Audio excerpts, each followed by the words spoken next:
प्रिय मिथुन राशि के जातकों, वो महत्वपूर्ण बदलाव होने जा रहा है जिसकी आप कल्पना कर रहे थे कई वर्ष। नव वर्ष 2025 की कुछ ऐसी भविष्यवाणी आज आपको इस वीडियो में बताने वाले हैं जो ना केवल आपके जीवन को परिवर्तित करेगी बल्कि आपके जीवन को ऐसी दिशा प्रदान करेगी कि आपके चेहरे पर प्रसन्नता आ जाएगी। परंतु ठहरिए, ध्यान दीजिए, क्योंकि कुछ ऐसी भविष्यवाणियां भी हैं जिन्हें आपको सतर्कता के साथ में सुनना है, क्योंकि जिन लोगों ने इस चीज पर ध्यान नहीं दिया, केवल पॉजिटिव के चक्कर में रहे और सावधानी पर ध्यान नहीं दिया, वे अपनी कई सारी महत्वपूर्ण चीजों को छोड़ सकते हैं और कुछ ऐसे बड़े नुकसान से अपना बचाव कर सकते हैं कि आपको ही उसका फायदा है। तो चलिए मिथुन राशि के जातकों, चलते हैं हमारे साथ इस अनोखे सफर पर और आज हम बात करेंगे वर्ष 2025 की सबसे बड़ी और सबसे सटीक भविष्यवाणियों के बारे में। करते हैं शुरुआत। नमस्कार, मेरा नाम है एस्ट्रो शिवम पंडित। आप देख रहे हैं श्री विद्या एस्ट्रो यूट्यूब चैनल पर मिथुन राशि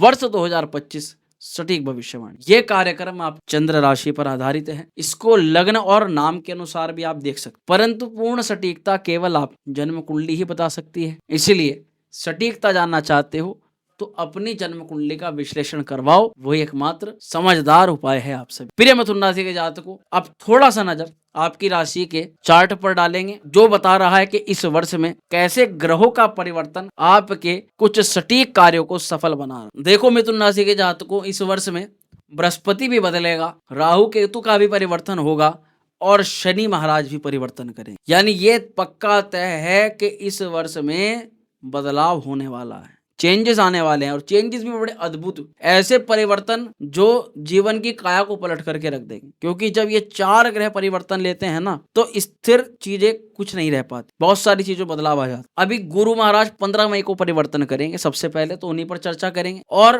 15 मई को जैसे ही बृहस्पति महाराज द्वादश से निकल करके आपकी राशि पर आएंगे, तो वैसे ही बृहस्पति की कृपा आपको प्राप्त होनी प्रारंभ हो जाएगी। अब जानो थोड़ा सा कैसे। सबसे पहले तो बृहस्पति आपकी राशि पर आते ही आपके सप्तम भाव को देखें और बृहस्पति की दृष्टि से विवाह योग का निर्माण होगा। जितने भी अविवाहित मिथुन राशि के जातक हैं उनके 15 मई के बाद विवाह योग का निर्माण हो रहा है प्रबल रूप। इसीलिए अगर आप एक ऐसे जातक हैं जिसमें आपको पार्टनर की तलाश है विवाह के लिए और आप बहुत समय से इंतजार कर रहे हो, तो 15 मई 2025 ये तारीख वो हो सकती है जिसके बाद आपका विवाह योग का जो सपना है वो पूर्ण होने जा रहा है। 15 मई के बाद में रिश्तों में आने वाली सभी प्रकार की कठिनाइयां भी दूर हो जाएंगी। जो विवाहित हैं और पहले से किसी प्रकार की बड़ी समस्या का सामना कर रहे हैं, उन जातकों का विवाह योग को लेकर के अच्छी खुशखबरी यहाँ पर ये दिखाई दे रही है कि आपकी कलह, आपका तनाव दूर हो रहा है। 2025 विशेष रूप से मैं आपको ये बताऊंगा, गुरु का आशीर्वाद आपको प्राप्त हो रहा है, क्योंकि गुरु के आशीर्वाद से शुभ कार्यों में सफलता देखी जा रही है। शुभ कार्य यानी कि विवाह इत्यादि, संतान प्राप्ति, क्योंकि बृहस्पति की दृष्टि संतान पर भी तो पड़ रही है। अगर आप संतान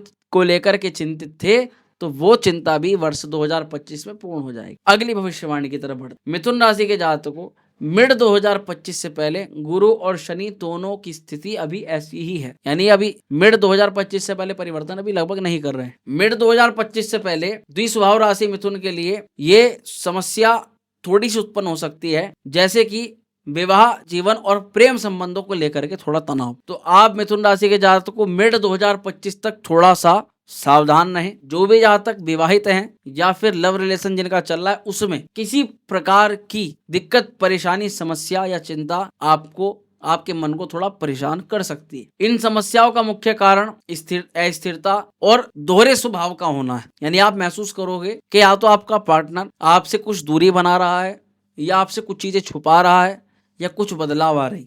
मुख्यतः ये मिड 2025 तक अगर आपका आपके मित्र के साथ संबंध है, नॉर्मली फ्रेंड, या आपका आप पति पत्नी हो या फिर आपकी कोई प्रेमिका या प्रेमी है, तीनों अवस्थाओं में संबंधों पर विशेष ध्यान और सतर्कता रख करके चलनी पड़ेगी। उसके बाद में मैं थोड़ी सावधानी भी आपको बताऊंगा। एक तो पुरानी गलतियों को दोबारा इस समय नहीं दोहराना है। एक रिश्तों में एकाग्रता बना के रखनी है कुछ समय तक, अगर आप चाहते हो, क्योंकि बाद में सब कुछ ठीक हो जाएगा। अगर आप अपनी तरफ से एफर्ट लगा करके संबंधों को स्थिर कर सकते हो तो आप उसमें अपना थोड़ा प्रयास करो मिड 2025 तक। उसके बाद मैं आपको नहीं बोलूंगा कि आप अपनी तरफ से प्रयास करो, ठीक है। कभी कभी कुछ समय या कुछ रिश्ते बचाने के लिए कुछ समय हमें मन मार के कुछ चीजों को करना पड़ता है। इसके बाद एक सबसे महत्वपूर्ण भविष्यवाणी है करियर को लेकर। प्रिय मिथुन राशि के जातकों, राहु देव अप्रैल 2025 तक 10वें भाव में रहेंगे और 18 मई 2025 से राहु देव आपकी राशि से 9वें भाव के अंदर गोचर कर जाए। थोड़ा बताना चाहूंगा आपको, ये 9वें भाव पर राहु पितृदोष का निर्माण करा देता है। पिछले 2 सालों में राहु देवता ने आपके करियर में बड़े बदलाव लेकर के आए हैं। अप्रैल 2025 तक करियर में परिवर्तन की संभावना अभी भी बनी हुई है, पर 18 मई 2025 के बाद क्या होगा उस पर ध्यान देने की आवश्यकता ज्यादा है, क्योंकि 18 मई के बाद में आपके पिता के साथ, आपके बड़े अधिकारियों के साथ थोड़े से मतभेद देखे जा सकते हैं। यानी कि इस दौरान जल्दबाजी से ना तो किसी पर विश्वास करना है, ना ही जल्दबाजी में किसी चीज में निवेश करना है, और ना ही जल्दबाजी में किसी प्रकार का परिवर्तन करना है। इस वर्ष में लगभग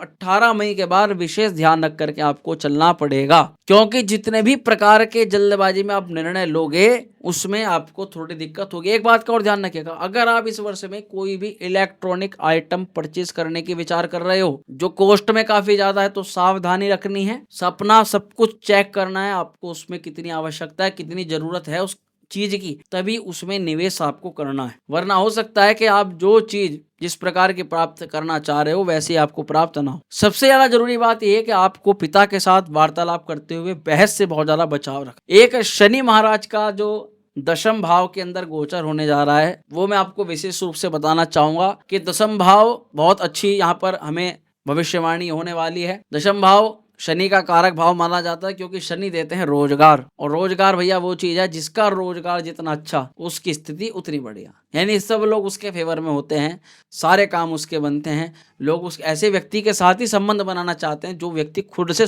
जो है उसका समृद्ध हो। कोई ऐसे व्यक्ति के साथ संबंध नहीं बनाना चाहता जो जिसका खुद का व्यक्तित्व बड़ा दुर्बल हो, है ना। तो यहाँ शनि का कर्म स्थान पर आना अपने आप में आपके कार्य क्षेत्र को बड़ी मजबूती दे रहा है। वर्ष 2025 में पूरे 30 साल बाद शनिदेव आपकी राशि से 10th हाउस में 10वें भाव में गोचर करने जा रहे हैं, और ये सबसे ज्यादा गुड न्यूज है आपके लिए मिथुन राशि वालों के लिए, क्योंकि एक तो शनिदेव आपके भाग्य के मालिक हैं। भाग्य का सीधा संबंध करियर से नौकरी के नए नए अवसरों को लेकर, सरकारी नौकरी की प्राप्ति का सपना भी पूरा हो रहा है। इस वर्ष में आय में वृद्धि के स्रोत या आय का किसी प्रकार का संसाधन निर्माण हो जाए, उसकी प्रबल संभावना देखी जा रही है। शनिदेव की स्थिति से कार्य क्षेत्र में विशेष सफलता, कार्य क्षेत्र में जिम्मेदारी बढ़ेगी, ये बात पक्की है। कार्य क्षेत्र में मेहनत और कंटिन्यूटी से आपको लाभ होगा। एक बात ध्यान रखिएगा, अगर आप जॉब में हैं तो इस वर्ष में ज्यादा छुट्टियां मत मारिएगा। अपने काम में आपको दैनिक दिनचर्या बेहतर बना करके चलना पड़ेगा। आलस्य का विशेष त्याग करके चलिएगा और काम में किसी प्रकार की लापरवाही मत कीजिएगा।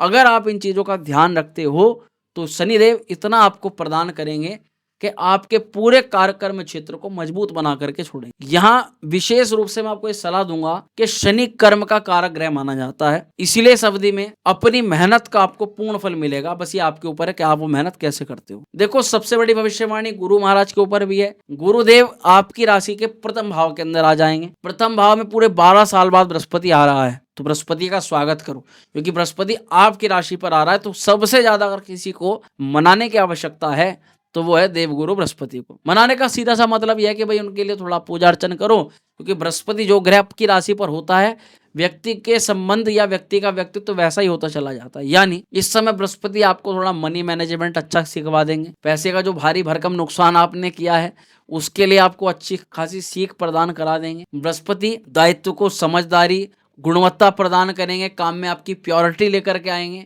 आपके काम करने के तरीके को सुधारेंगे बृहस्पति महाराज, और आपके जीवन में ज्ञान, प्रसिद्धि, फेमसनेस, सामाजिक मान सम्मान, इन चीजों की वृद्धि करवाएंगे बृहस्पति महाराज। ये ज्यादातर उन लोगों के लिए भी अच्छा है जो कुछ सामाजिक कार्यों में जुड़े रहते हैं, जो राजनीतिक कार्यों में जुड़े रहते हैं, जिनका सीधा संबंध पब्लिक से होता है, लोगों से होता है। ऐसी स्थिति में बृहस्पति बड़ी कृपा दे रहे हैं आपको। पंचम भाव पर बृहस्पति की दृष्टि, तो सबसे पहले आपको संतान संबंधित योजना अगर आप बना रहे हो इस वर्ष में तो आपको सफलता मिलेगी। अगर फैमिली प्लानिंग के लिए बताऊं तो बहुत समय अनुकूल रहेगा। यह समय 9वें भाव पर बृहस्पति दृष्टिपात करेंगे, तो कारक भाव पर बृहस्पति देखने से भाग्य का सपोर्ट, सहयोग आपको प्राप्त होगा। पर ध्यान देने की आवश्यकता यह है कि लगभग मई में ही जब राहु का परिवर्तन होगा तो एक तरफ राहु भी भाग्य पर ग्रहण लगाएगा, तो ये राहु पितृदोष का निर्माण कराता है। इस अवस्था में बृहस्पति का थोड़ा सुवत्त बढ़ा दीजिएगा, क्योंकि गुरु की दृष्टि अगर पापी ग्रह पर भी पड़ जाए तो उसको भी शुभ बना देती है। तो गुरु के मंत्र का, गुरु की पूजा जितनी ज्यादा करेंगे उससे आपका भाग्य और ज्यादा आपको सहयोग सपोर्ट प्रदान करेगा। इस वर्ष में ये चीज आपको समझ के चलनी चाहिए। गुरु का मंत्र जैसे कि ओम ग्राम ग्रीम ग्रोम से गुरुवे नमः, या फिर केवल ओम गुरुवे नमः, ओम बृहस्पतये नमः, इस मंत्र का भी जाप कर सकते हो गुरुवार को 108। आपको विशेष सुझाव ये दूंगा, गुरु का जो गोचर होगा ये आपके पूर्ण रूप से व्यक्तित्व में बदलाव लेकर आएगा, समझदारी लेकर आएगा, लापरवाही को छुड़वाएगा, ज्ञान को लेकर के आएगा, भविष्य को लेकर के थोड़ी चिंता जरूर देगा, परंतु उसको लेकर के कुछ क्रियाएं आपसे करवाएगा और वे क्रियाएं आपकी सफल हो। इसके अलावा एक मुख्य भविष्यवाणी है, केतु चतुर्थ भाव से हट रहे हैं आपके, चौथे घर से बृहस्पति का जाना क्या शुभ है या क्या चिंता देने वाला है, तो समझो बात को। मार्च अप्रैल 2025 के बाद केतु चतुर्थ भाव में आ जाएंगे। फल ये मिलेगा, आपके माता के स्वास्थ्य में थोड़ा सुधार करवाएंगे, क्योंकि कन्या राशि में केतु होगा तो अच्छा है। आपके प्रॉपर्टी से जुड़े हुए, वाहन से जुड़े हुए सपनों को पूर्ण करवा देंगे केतु महाराज। और अक्टूबर नवंबर 2025 तक प्रॉपर्टी के डील्स और नए वाहन के लिए ये समय सबसे ज्यादा शुभ रहेगा। इसलिए अक्टूबर नवंबर में ज्यादा अगर आप विचार बना रहे हो तो आप इन चीजों में निवेश कर सकते हो। विशेष रूप से जीवन में स्थिरता और पारिवारिक शांति को लेकर के केतु महाराज आ रहे हैं, कन्या राशि में है केतु, चतुर्थ में है, तो आपको अब चिंता करने की आवश्यकता बिल्कुल भी नहीं है। उपाय की अगर बात करें तो क्या उपाय आपको करना चाहिए? मिथुन राशि के प्रिय जातकों, इस वर्ष में गणेश जी की पूजा आपको विशेष लाभ देगी। इस वर्ष में बुध का मंत्र जप करना आपके लिए बहुत अच्छा रहेगा। ओम ब्राह्म ब्रीम ब्रोम स बुधाय नमः। इस वर्ष में पक्षियों को दाना डालिएगा, जितना हो सके उतना अच्छा रहेगा आपको। मछलियों को जिमाइएगा और साथ ही शनि के मंत्र का जाप करिएगा, ओम प्राम प्रीम प्रोम से शनिश्चराय नमः। भाग्य बढ़ेगा, कर्म स्थान काफी अच्छा सुधरेगा, बाधाएं दूर होंगी, दिक्कतें, आपकी परेशानी काफी हद तक सॉल्व हो जाएंगी। पर जिन जिन चीजों में आपको सावधानी रखनी है वो सब चीजें हमने इस वीडियो के अंदर कवर करके बताई। तो प्रिय मिथुन राशि के जात को कैसी लगी वीडियो कमेंट करके जरूर बताइएगा। पसंद आई हो तो लाइक करिएगा, शेयर करिएगा, बने रहिएगा हमारे साथ में। मिलते हैं अगली वीडियो। हर हर महादेव।